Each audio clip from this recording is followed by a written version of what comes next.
Thank you very much. Thanks for being here. My name is Jeremy Smurd. I'm the editor of Crain's New York Business.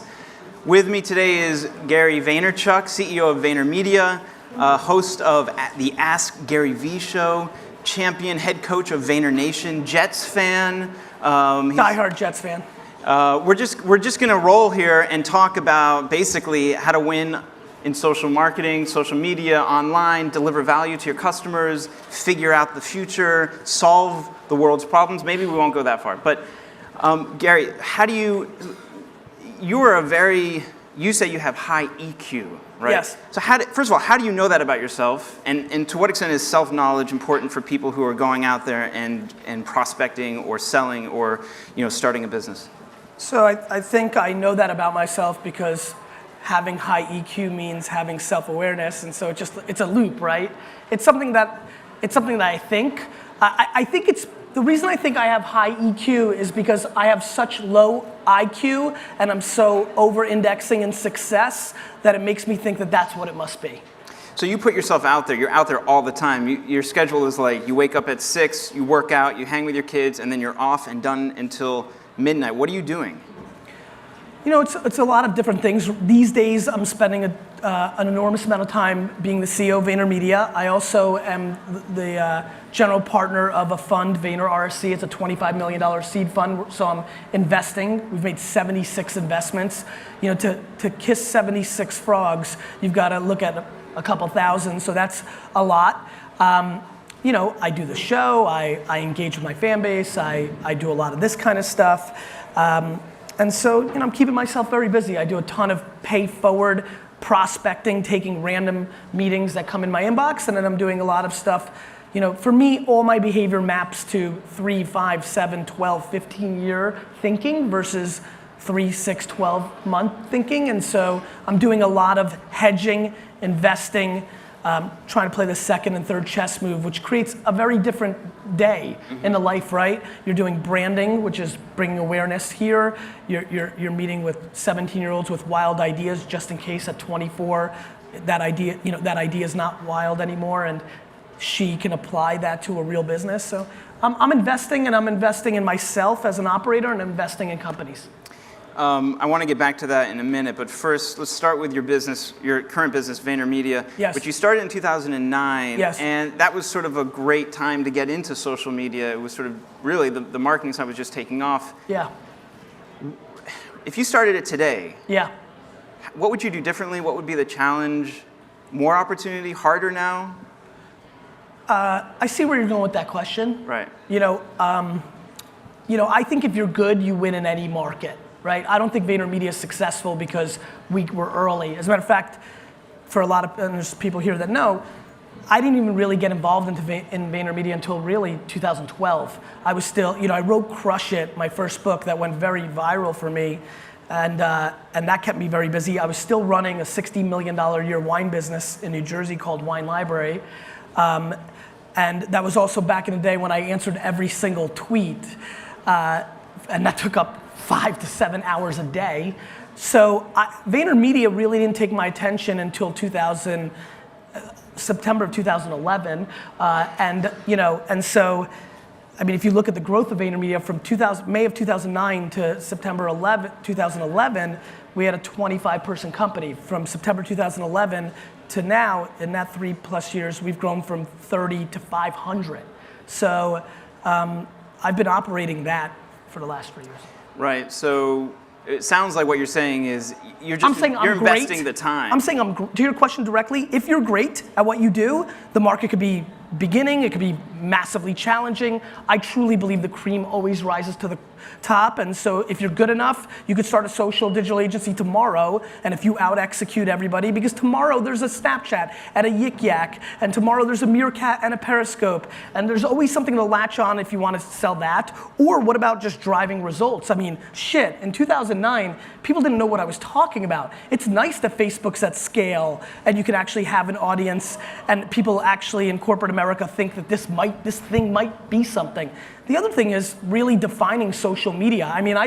I truly think social media is a slang term for the current state of the internet, right? It's just a word we use to talk about the internet right now. Just like we used Web 2.0 to talk about it just a couple minutes ago. I mean, go Google it right now. Facebook was referred to as a Web 2.0 company, not a social media company. And so we need terms to like get us all aligned in marketing talk. And I think it's really easy to dismiss social media as a driver for business. It's a lot harder to dismiss the current state of the internet. And so that's fascinating to me. So how do you execute on social media, and how are those skill sets evolving or changing? I think you execute on social media the way you execute on traditional media. You reverse engineer what you're trying to accomplish. So whether you're buying an ad in Cranes or USA Today, or running a television commercial or a radio ad or a billboard or a banner or an email marketing campaign, it's just all the same, which is reverse engineer what you want. The sale, the awareness, the data filling out, whatever you're trying to achieve, use the tools in the ecosystem that best allow you to do that. For example, if you want to do direct response or conversion-based marketing or get an action, right? Somebody to sign up for something, somebody to buy a bottle of wine, you do that on Facebook. Facebook has the ad product that can actually get that done. If you want branding and the attention of the end consumer so people know what you're up to, you do that on Instagram, because right now, if you're lucky enough to build a following on Instagram, everybody in this audience carefully looks through their Instagram, because we've all learned not to follow everybody, because we made those mistakes on Twitter. And so now if you're actually following somebody on Instagram, you really care. And so my strategies would be different based on what my outcome needs to be, right? If I want to build long tail lifetime value loyalty, I love Twitter because I can jump into somebody's conversation and go back and forth 6 or 7 times and build a little bit of depth. It's not just me pushing out content. So, you know, and it changes, right? If I want to do video storytelling, 10 seconds ago it was only YouTube. Now I think Facebook video, especially with the targeting, has outrageous capabilities to really matter. And so, you know, another thing, you want to sell stuff. I think the biggest open space right now is to do a QVC-like show on Meerkat or Periscope. I think it would dominate, so I would consider that. You know, Pinterest is insane. Pinterest is basically Google images, right? Like, you know, Pinterest is a search engine, then people see what they want visually, then they click it, and then they come to you. I mean, it's an incredible platform for direct response and branding. You know, look, I'm super aware of my personality and like how I go, but like I'm a practitioner. Like while everybody else is debating about this shit, I'm using it. And I use it every single day, and I learn every aspect of it, and that gives me a 360 view of it. Mm-hmm. And you talk about that, so going to your VC funding hat. Yes. When you're looking at all of these prospective ideas and startups, you mentioned the other day, you know, everyone's got ideas, it's execution. So how do you, when somebody comes to you with an idea, and I know a lot of people do, we were just standing outside and we had like 3 people come up to you and sort of just do the insta-pitch. Like, how do you know whether their idea is gonna work, and or how do you know that they can execute? How do you establish that? It's gotten harder. When I first got into it, my first 3 investments were Facebook, Twitter, and Tumblr, right? Not bad. Yeah.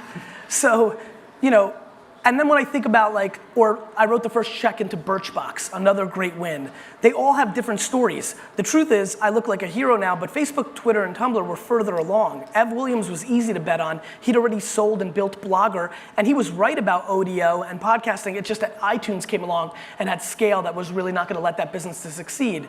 You know, the answer is you don't now, because so many of the things that I'm being pitched are kids fresh out of school who, you know, are very young, and you don't know. And, you know, I've projected so much of a hustle salesman mentality. A lot of people know my spiel, so they try to sell against that. Like, I'm gonna work 24 hours a day. And so, to me, it's the mix between the jockey and the horse, right? Am I betting on him or his idea? Once in a while, ideas are in a place where I'm like, crap, that's such a good idea to me. I could be wrong, but I'd like to learn more about that. So even if I lose, because actually, the dude seems a little bit like a schlemiel, but fuck it.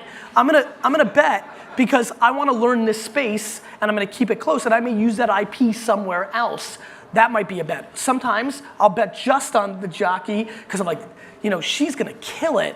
This idea kinda sucks, but she's gonna be pumped with me as an investor in this, and I'll invest and invest and invest.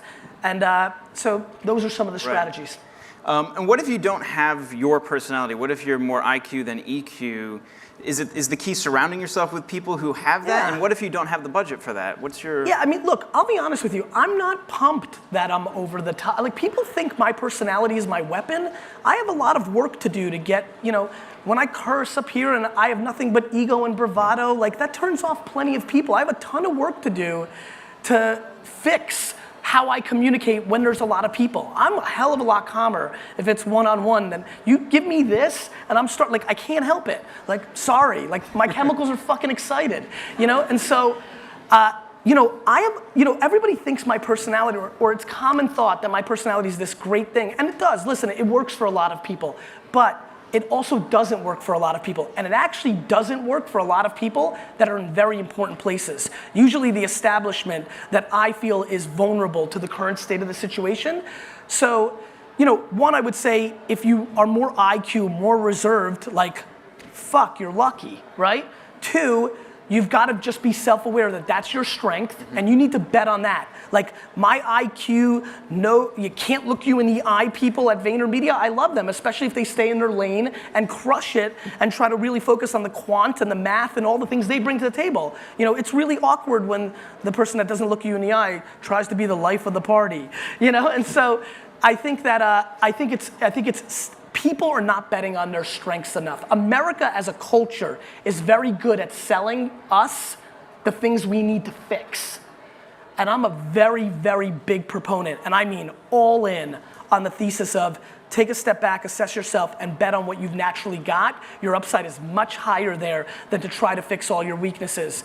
I just believe in that. I really do. I think the people that we revere, like in culture, they're the ones that most bet on their strengths at an early age. Like, LeBron didn't give a fuck about science class. And it worked out okay for him. It worked out okay for him, right? And there's a lot of versions of that. And I actually think entrepreneurship is that way. I think it's much more of a natural skill than people realize, and I think that's the part that I'm struggling with right now. People think that starting a company is a rite of passage right now because there's so much money being thrown out there, and it's very hard right now to navigate through and make these bets because everybody just thinks they're an entrepreneur, and it's not that easy. Yeah, you've been talking about that lately, sort of the glut, the bubble. You think there will be a reckoning, right? Always. I mean, always. I'm really bad at picking when that reckoning is. In 2009, when I started VaynerMedia, I'm like, another 24 months and this bubble's gonna fucking burst. I mean, it's 80x that bubble. So, I'm not good at that, but it will happen. And what will survive, what will die? The same thing this is not me being smart. This is well documented. What will survive are people that are real operators and understand what the hell they're doing and are building businesses that are not predicated on raising the next round. And the ones that will fail, as soon as there's no money and you're burning your cash and you've got 4 months to live and you have no money coming in and there's no money available, you're out of fucking business. And so a lot of people are building that game because they're building towards momentum, another round, and then an exit, or we'll figure it out. Those are the vulnerable businesses. But that seems to be the culture. I don't know if it's just the media or if it's the VC culture of get to that next round, steady growth, steady growth. Because a VC's playing a game of just one unicorn and it pays the whole game. They're actually right. VCs are pushing all these young entrepreneurs in the right direction because if one breaks, who gives a fuck if you failed on the other 100? Your ROI is so intense on that one Uber, on that one Facebook that it makes the math work. So it's in their best interest to push everybody towards that behavior. They're managing a portfolio. They're managing a portfolio. They don't care. And what if you actually do something smart that works, that they can apply and help and give advice to the thing that is a little further along? They're managing a portfolio, right? And so that they're giving the advice that's best in their interest. And good entrepreneurs can separate advice that's in someone else's best interest and take the advice that's in their best interest. Right. So as a VC, switching on the VC hat, would you advise against taking VC money? Yeah, if you can help it. Like we're in a weird culture right now. Like, we're celebrating giving up pieces of your business. Hey, we raised $4 million. Awesome, we gave up 30% of our business. Let's go. Like, it's a crazy thing to celebrate. Now, I get it. There might not be any alternative, but you have to understand, for me, building from zero is very attractive. Like, you learn a lot of things. It's nice to not be reliant on those kind of things. Like, I love building from zero. I think it's super attractive. It forces you to learn how to make money, which, I don't know, weird dynamic in business, that's part of the oxygen, And so I think that, if you can do it, and then somebody will argue and somebody could raise their hand and say, yeah, but some things are capital intensive. And I'm like, cool, of course, but you could also go find a rich partner. You could also have a side hustle. You could also do it from 7 p.m. to 2 in the morning. It won't happen in 1 hour. The lack of patience in our society right now will be the death to 95% of the businesses that are in play right now. Lack of patience is the vulnerability in the marketplace right now. Everybody wants everything fast. Not your faults, we're just humans, and the world got fast. But I struggle when I see a 24-year-old when I'm like, shit, you have so much time, and if they just realize, and by the way, I was that person. That's why, you get older, you get the gray hairs, you lose a little of them, shit, if I realized how much time I had as a businessman, you know how pumped I am I'm not an athlete? At 35, you're finished, right? As a business person, my business partner in my fund, Steve Ross, he's just turned 75. He's on fire. And I'm I try to surround myself with 60, 70, 80, 90-year-old entrepreneurs and business people because it just makes me feel good of how much time I have to keep playing. Yeah, it's a lifelong pursuit. And by the way, if you play the long game, your behavior sets you up better for the long game.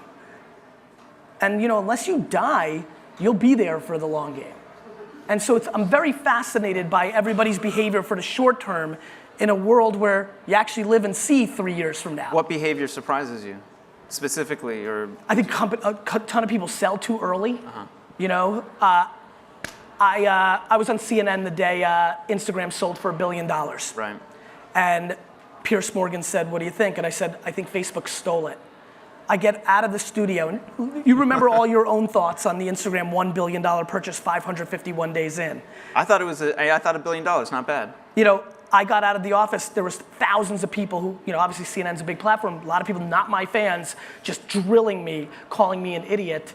And I saved all those tweets, and when Facebook bought WhatsApp for $19 billion, a lot of the conversation said, maybe Instagram was a decent deal. And then when the bankers come out recently and say it's worth $40 billion, so after that one came out, I went back one afternoon and hit up a ton of the people that said I was an idiot.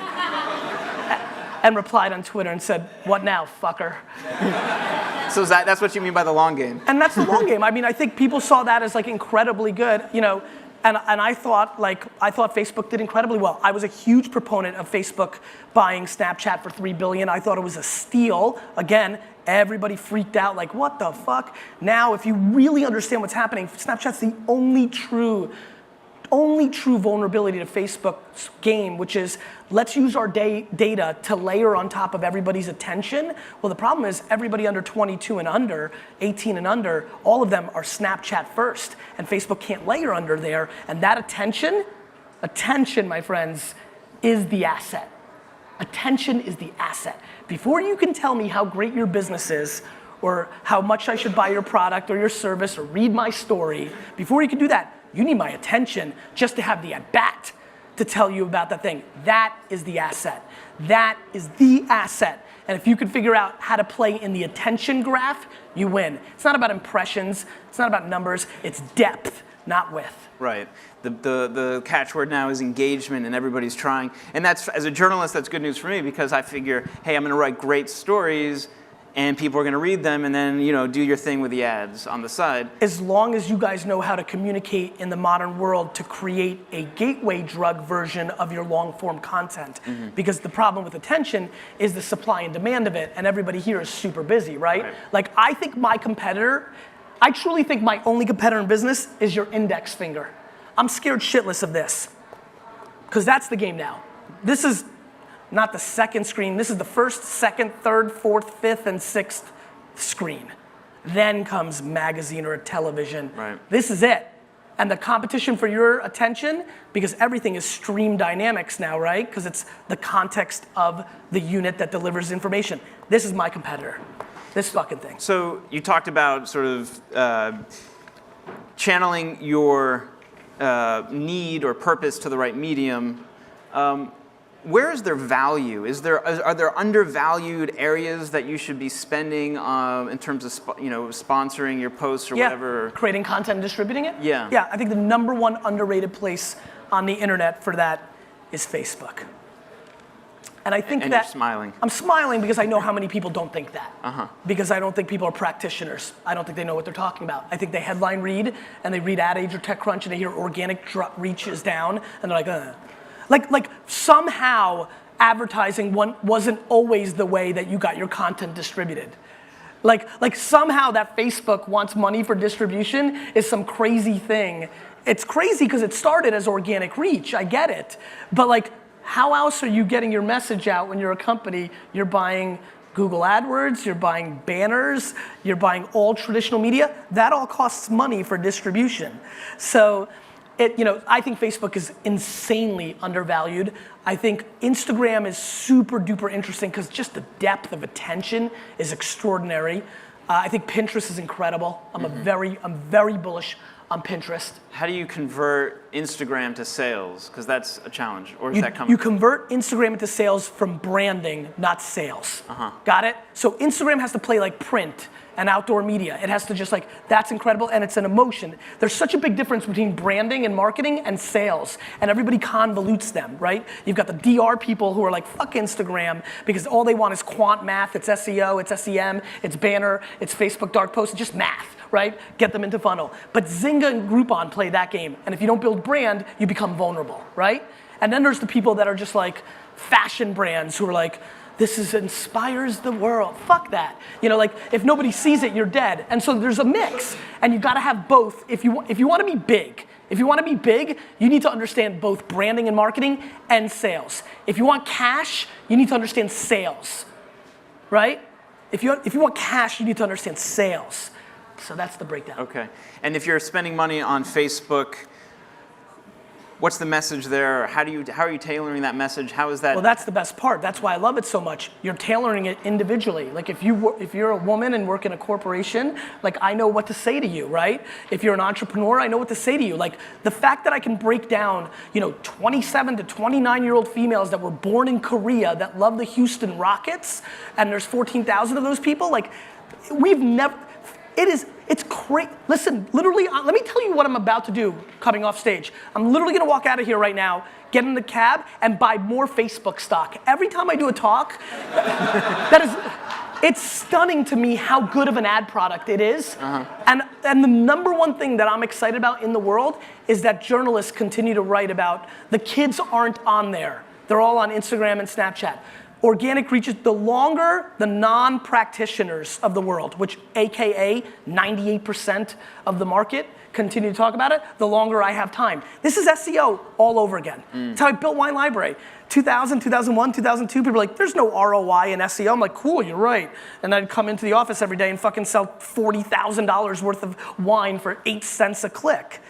And so email marketing, it's all the same game. It's arbitrage. Where is their attention? Where is there a new ad form to storytell and sell in there? And where has the whole market not come? Because marketers ruin everything.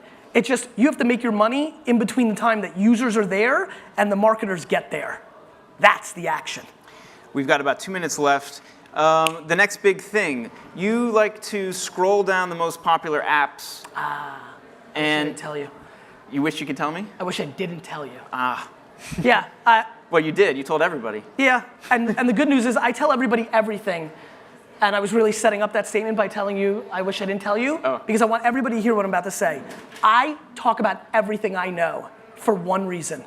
99% of you are gonna do nothing about it.